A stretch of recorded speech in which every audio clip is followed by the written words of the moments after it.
दोस्तों, इस वक्त सबसे ज्यादा तहलका कोई मचा रहा है तो वो है यमन के हूतीज। यमन के हूतियों ने लाल सागर में ऐसा तहलका मचाया है कि अमेरिका नौसैनिक गठबंधन बनाने को मजबूर हो गया है। कल ही आपको बताया था, अमेरिकी युद्धपोत पर हमला किया, इसराइल के जहाज पर, ब्रिटेन के जहाज पर यमन के हूतियों ने हमला किया, तहलका मचा रखा है रेड सी के अंदर, और साफ कह दिया है कि किसी भी जहाज को इधर से गुजरने नहीं देंगे। और इन्हीं हमलों के चलते हुए अमेरिका अब समुद्र में नौसैनिक गठबंधन उतार रहा है। साथ ही साथ नाटो की सेना भी समुद्र में उतरेगी। हूतियों ने तो कसम खा ली है कि हम समुद्र से इसराइल का जहाज नहीं गुजरने देंगे। साथ ही साथ जो भी दोस्त देश हैं इसराइल के, उनका जहाज भी नहीं गुजरेगा। तो इन्हीं सारी चीजों को देखते हुए नाटो की सेना को भी अमेरिका तैनात करने जा रहा है ताकि उन जहाजों की हिफाजत कर सके। साथ ही साथ अमेरिका की जो पेंटागन है उसने जानकारी दी है कि एक बार फिर से हमारे युद्धपोत पर हमले किए गए थे 3 रॉकेट के द्वारा, लेकिन हमने उन तीनों रॉकेटों को, ड्रोन को मार गिराया। अच्छा, हो सकता है एक सवाल आपके दिमाग में यहां पर आता हो कि अमेरिका इतनी बड़ी शक्ति है, यमन के हूतियों को तो वो जरा सी देर में नष्ट कर सकता है इसराइल के साथ मिलकर, तो आखिर अमेरिका खुलकर इन हूतियों पर हमला क्यों नहीं कर रहा है? इसकी एक बहुत बड़ी वजह सऊदी अरब है। दोस्तों, पूरे यूरोप के अंदर 9% तेल जो है वो सऊदी अरब से जाता है और इससे बहुत बड़ा कारोबार चलता है। अगर सऊदी अरब तेल देना बंद कर दे यूरोप को तो काफी नुकसान हो सकता है यूरोपीय देशों को। इधर यमन के हूतीज और सऊदी अरब की दुश्मनी का भी एक बहुत लंबा इतिहास है। काफी लंबी जंग इन दोनों के बीच चल चुकी है। यमन के हूतीज जो है, पहले उनके पास इतनी ज्यादा ताकत नहीं थी, इतनी ज्यादा मिसाइल्स भी नहीं थी, लेकिन इसके बावजूद भी यमन के हूतीज ने सऊदी अरब की जो सबसे बड़ी अरामको कंपनी है, तेल कंपनी, उस पर कई बार हमले करके बहुत बड़ा नुकसान पहुंचाया है, जिससे यूरोप में तेल सप्लाई भी कई बार रुकी है। यह उस वक्त की बात है जब हूतीज के पास ज्यादा तगड़ी मिसाइल्स वगैरह नहीं थी, तब वो सऊदी अरब से नहीं हारा। सऊदी अरब को उसने कई बार पटकनी दी, लेकिन अब तो हूतीज के पास काफी तगड़ी तगड़ी मिसाइल्स हैं। ऐसी मिसाइल्स हैं जो अमेरिकी युद्धपोत पर भी हमला कर देती हैं।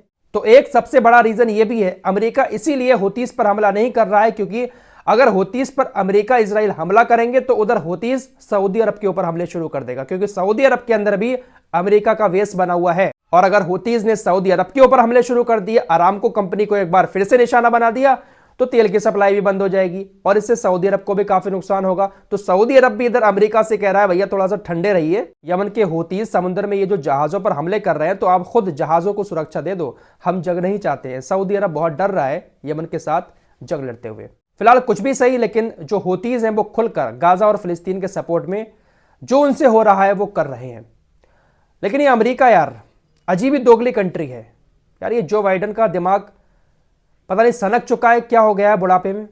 अब एक ऐसा बयान आया है अमेरिका की तरफ से जिसको सुनने के बाद आपको बहुत ज्यादा गुस्सा आ सकता है। दोस्तों, अमेरिका का कहना है कि हमने ऐसा अभी तक कोई भी सबूत नहीं देखा है जिसमें इजरायली सेना ने फिलिस्तीनी आम लोगों को जानबूझकर मारा हो। जूता निकालकर मुंह पर मारा जाए इन लोगों के। सैकड़ों वीडियो, फोटो रोजाना दुनिया के सामने आ रहे हैं जहां पर लाशों पे लाशें बिछी हुई हैं। फिलिस्तीन के आम लोगों के घर तबाह हो रहे हैं, हॉस्पिटल तबाह हो रहे हैं। फिलिस्तीनियों को खाने के लिए जिस बेकरी में ब्रेड बनाए जा रहे हैं उस बेकरी को उड़ा दे रहे हैं।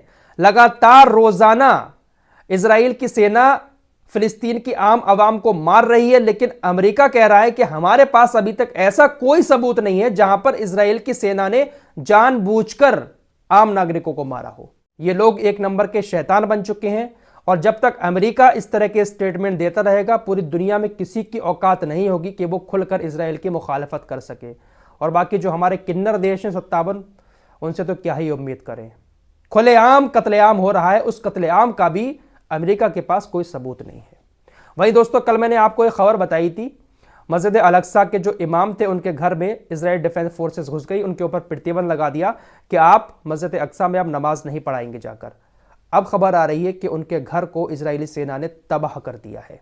साथ ही साथ जो यरूशलेम के पूर्व ग्रैंड मुफ्ती थे शेख अकरीमा साबरी, उनके घर को भी पूरी तरह से तबाह कर दिया है। तो क्या यह सबूत नहीं है? क्या यह आम लोगों के घर नहीं है? क्या ये इमाम साहब जैसे लोग आम लोग नहीं हैं? क्या ये टेररिस्ट हैं? वहीं इजराइल डिफेंस फोर्सेस ने गाजा के सुप्रीम कोर्ट को भी उड़ा दिया है। सबसे पहले गाजा के सुप्रीम कोर्ट पर उन्होंने कब्जा किया, क्योंकि हमास के लोग तो वहां पर अब है नहीं। सुप्रीम कोर्ट के अंदर घुसे, वहां पर फोटो खिंचवाई, सुप्रीम कोर्ट के बाहर फोटो खींची और उसके बाद उस सुप्रीम कोर्ट को बम लगाकर पूरी तरह से नष्ट कर दिया। जितने भी सबूत सुप्रीम कोर्ट में रखे हुए थे वो सारे के सारे दस्तावेज, सारे सबूत खत्म हो गए। तो इजरायली सेना लगातार इस तरह के क्रूरता वाले काम कर रही है, निहत्थे लोगों को मार रही है, जहां पर कोई मौजूद नहीं है उन भी लोगों को उड़ा रही है। क्या ही कहा जाए। फिलहाल इस रिपोर्ट में इतना ही, मिलते हैं एक और नई वीडियो के साथ, तब तक के लिए अपना ख्याल रखिए।